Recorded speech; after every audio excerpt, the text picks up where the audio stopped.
Hi, I'm Dr. Hackie Reitman. Welcome to another episode of Exploring Different Brains. Today we have the great pleasure of having an American genius and entrepreneur, my friend Pete Martinez, in the office, and he's going to tell us all about his vision for artificial intelligence helping all of our brains. Pete, welcome. Thank you very much, Doctor. Now, SIVOTEC, your new company, Yep. the big one. Tell us what's going on. SIVOTEC stands for Signatures in Vivo, so signatures of the living through technology. So think about your signature being your genomic profile, your biochemical profile, your cognitive profile. So we're using artificial intelligence and machine learning, some of the most complex and sophisticated technologies, to actually start understanding the human condition.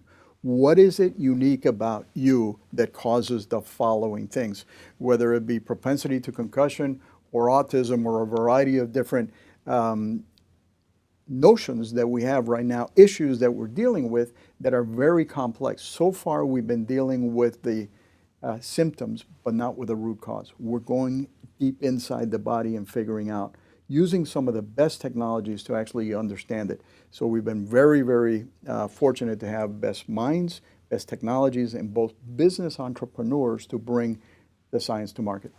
So that takes us into concussions. And it's something I have a particular interest in because I had 26 pro heavyweight fights. And during that time, I used to take some heat because I would be the team physician on the field. And the quarterback would get his bell rung, and I'd keep him out for 2 weeks on Friday. And then on Saturday night, I'd be on TV getting knocked down 3 times in one round or something. And so tell us your vision for finally giving us something substantial through the use of artificial intelligence so we can deal with concussions in a better way. So far, we've been studying the obvious. What happened to the 50-year-old plus that had some kind of traumatic situation in that portion of the life? We've been examining and doing biopsies on people that committed suicide. Now, why is that? Well, we've been studying the after the fact. We've been studying the results, not the cause. We believe that obviously something starts with brain trauma at some point in time. But at what point in time did that trauma become a chronic disease? At what time did a blow to the head become dementia, Alzheimer's, or CTE? So instead of studying the aged, we're actually studying the young. We're starting to study at the high school and the college level those brains that are still in the maturing aspect. And at what point in time do we start seeing the presence of some indications of something changes? And we're doing it from three completely different pieces of science. First, genomic. Is there a predisposition to brain injury? Wow. Second, biochemical. Are there proteins in the brain that are already starting to act as a defense mechanism? And third, high definition imaging to actually verify and validate that something is going on. The moment you merge those three together, you're going to find an awful lot of very, very interesting things at a very interesting point in life, which is when you still can do something about it. When you got still 30 years to retard the development of inflammation and all of these potential causes. So we're looking for the areas of hope, not just manage it, but prevent it. Well, prevention and taking positive actions is what we're all trying to be about. And what you're talking about is by getting all this data together, we'll actually be able to prospectively do things. Where do you stand and where does the data stand? And is it objective or subjective when we talk about neuropsychological testing? There is plenty of data to go around, but it has been left off to the side, sitting on very, very underutilized databases. So it's never been collected, never been synthesized, never been put through the queries. So one of the things that is very common right now is to store something in a very dormant state. What we can do now, what the technology allows us to do, is put what is called multi-domain. Different pieces of science now bringing together. So what's the relationship between concussion and ambient temperature or humidity or altitude or the impact force or the biochemical properties of the body. We have never had the capability to intersect those. Certainly our minds don't work that way and we can't figure out problems that big, but the computational capability and the memory capability does allow us to crunch them together. Now you're going to be stepping on some toes in this, various industries and things, and you want to talk about that? The model is partnering with all of those toes. Everybody's got a genuine interest in a better human condition. And we don't believe that we are the single source of intelligence, quite the opposite. Everybody's got a level of contribution. So whether it's the clinical, whether it's the pharmaceutical, whether it's the insurance company, the helmet manufacturer and such, they all play a very substantial role on this thing. So creating the big data model so that everybody can contribute to it, but everybody can extract and benefit by creating a better condition, that's our goal. Now, you have an engineering background, and I see you've assembled a great team of advisors with all different kinds of talents and skill sets. Tell us how your 30-year experience with IBM prepared you for this. I was incredibly fortunate to spend 32 years with IBM. I started off as a rookie engineer. When I retired 11 years ago now, I was vice president of the consulting business, but within that period of time, I got to work in some of the most insane technologies with some of the brightest people in the world. But it wasn't just about the technology. I saw the application of the technology in transforming financial industries, retail, education, health, you name it, we were involved with it. The power now to go after such big problems, which is the understanding of the human body, is phenomenal. Another area of high interest, aside from the concussion, autism. Autism is a very complicated situation, and it is not a single driver that causes the spectrum or the variety of different situations. It's probably going to be a combination of 32 different factors that when they coincide, something happens. So it's probably some genetic properties, some biochemical properties, some external factors, and people say, well, it was the vaccine or it was an environmental, it was the diet. It's probably the combination of all of those, but unique to an individual. So our ability to both simulate what could happen and then personalize it to the individual, I think that's where we're going to find the discovery. And that's where much of the cancer research is going as well. And another way of saying personalization is what we say here at differentbrains.org, that every brain is different, like a snowflake. No two are alike. And we've been trying in medicine as an MD, one size fits all, and that's really not the way it is. It's one size fits none. Okay, it's one size fits none. So the ability now to take very complex problems and use that as a baseline, but then put the unique variables of the individual on top of that and says, oh, how does that individual relate to the bigger problem? That's exactly where we're going. And it's the ability of artificial intelligence to handle all of these multiple variables in a cohesive kind of way that we can then manipulate. So we're kind of offloading it from our brain. Yeah. Well, think of the power of artificial intelligence. Now we have machines that start thinking through very much the way we do. We look at patterns, we look at movement, we look at a bunch of different variables. But it's not only the processing capability, think of the access that the computer has. We, even if we tried, we could not read 200,000 manuals in one day. A computer can read it in 1 hour. So it's got a massive database behind it to assimilate and compare anything unique about the individual against all of these other cases. So the moment you combine both the artificial intelligence with the data access and the ability to learn from every condition. So this is machine learning. So with every transaction, I remember it and I improve myself. That's huge. What kind of timelines and deadlines, if you will, are we looking at with SIVOTEC and your vision? The first is data gathering, data capture. So we're talking to some of the organizations that have lots and lots of data and lots of expertise related to it. So the first is capture lots of information, clean it up, synthesize it, and start going through the analysis. We've been very blessed that there is tons of data out there and technology. So we haven't had to invent new technology.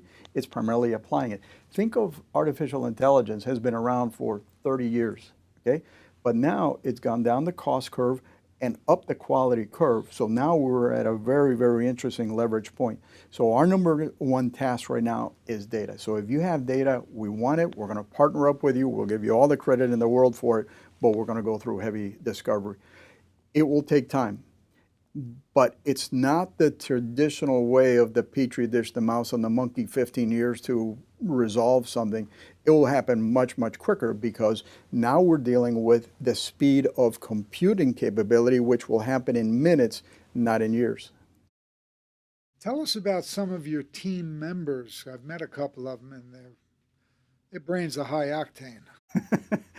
We try to create a very diverse plateau, intellectually diverse. So we have Dr. Mike Bergeron. Mike is one of the world's authorities in sports medicine, sports physiology, because he's got background with International Olympic Committee, Major League Soccer, Women's Tennis Association, with high expertise on athlete safety, performance, and a lot of the conditions related to it. We have Luis Pintalo, MBA from MIT, incredible business modeling capability that can take very abstract subjects and how do you present that to an investor base to actually attract. We have Doug Polari, who not only was an executive at IBM, he led one of the most sophisticated artificial intelligence projects in the world, and we were very fortunate to bring him on board. So if you look at the combination, it's the science, the technology, and the business aspect working together, pushing the envelope very fast. Coupled with that is a very broad set of advisors, collaborators that we were working with us, which include deans of medical schools, top scientists, geneticists from around the world, and top technicians or technology experts. So what is really, really exciting is to be able to challenge all of these great minds to come up with a greater cause. I put in everybody's performance plan, number one line, improve the human condition. Everything else comes with it. What are your biggest limiting factors at this point? The apprehension and the resistance of some of the non-concerns, privacy, security, the protectionism of data. What are you going to do with this thing? Look, we're going to treat this data as if it's gold and it's your gold and it's everybody's privacy and everything else. So we attack that day one. The moment you say, look, there's a greater good here. So by you holding on to your data, it doesn't move the needle one bit.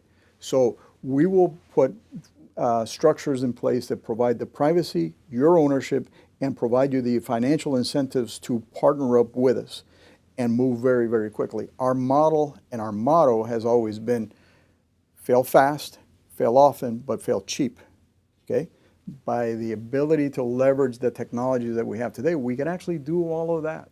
This business model is radically different from the traditional means that we've had for developing in the healthcare arena. This is very revolutionary. This will change the game radically. What are the biggest changes in technology you see coming in the short term? They're coming from three different areas. One, processing capability. So that's the supercomputing capability in order to do now artificial intelligence, not the traditional vertical computing. The second one is the storage capability. Think of a sequence of a human exome to be about 8 terabytes worth of data. So we need lots and lots of storage. And the third is the communications capability, the networks, so actually being able to upload and download massive amounts of images, videos, DNA sequences, and such. Those three are really what makes the technology superior. At any point in time, one will become the pinch point, but at the speed that the technology is growing, you remember Moore's law, which is what we use in technology, which is the speed of processing doubles every 2 years. Wow. I mean, it's limitless. So we are very, very bold right now in the type of problems that we're going after. So let's say I'm a differentbrains.org parent. or a family member, or my brain's a little bit different myself, which mine surely is. Okay, what do I take home from this? What do I say? How can I apply this to me? Hope, hope. Everything that we're doing now, and God bless you for the support structure that you're providing to those parents right now, because you're helping them cope with a given situation, but we're not getting to the core of the issue itself. So our message is, we don't want to know what happened, we want to understand why it happened. So there's a tracking that they should be able to do, follow the progress of the technology and the discovery, and stay very tuned to it. I collaborate and communicate with parents that have these type of conditions in their family. And one of the things that I emphasize is, what is your support structure? And for the most part, they say, well, it's a physician. And it says, I point them to your website and say, my God, there are many out there like here, and how do I communicate and how do I compare notes with the parents? So everything you're doing makes incredible sense in terms of supporting what is happening. What we're trying to do is provide a hope that says, let's change the rules and let's get to the core and let's see if we can do something about that. Well, Pete Martinez, I'll tell you what, it's been quite a journey with this short time we've had together. And how do people get a hold of you? How do they find out more about SIVOTEC and about you? Our website is SIVOTECanalytics.com, SIVOTEC analytics.com. Okay. My cell number is 561-248-5353. So if you have data, we want it. We'll partner up with you. We will make you very famous. If you have smarts, talent, we want to talk to you. And if you have or disagree with anything that I said, you talk to Hackie. There you go. See that? Okay. Is there, Pete, is there anything we haven't discussed that you'd like to discuss today? Yes, there is a very, very desired state that we have to move the envelope a whole lot quicker. We cannot behave in the same ways that we've been up to this point in time and expect anything different. So we're very blessed with technologies. We're very blessed with talent. The only resistance right now is the human aspect of it. We got to drop the guards and move very, very quickly. And I challenge the clinical community. I challenge the scientific community. I challenge the investment community to move as fast as we need to do. We got some big problems to solve. Let's get on with it. Pete Martinez, it's been a pleasure. Keep up your great work. And I think you're going to be successful in your vision. We don't have a choice. Thank you very much. Thank you.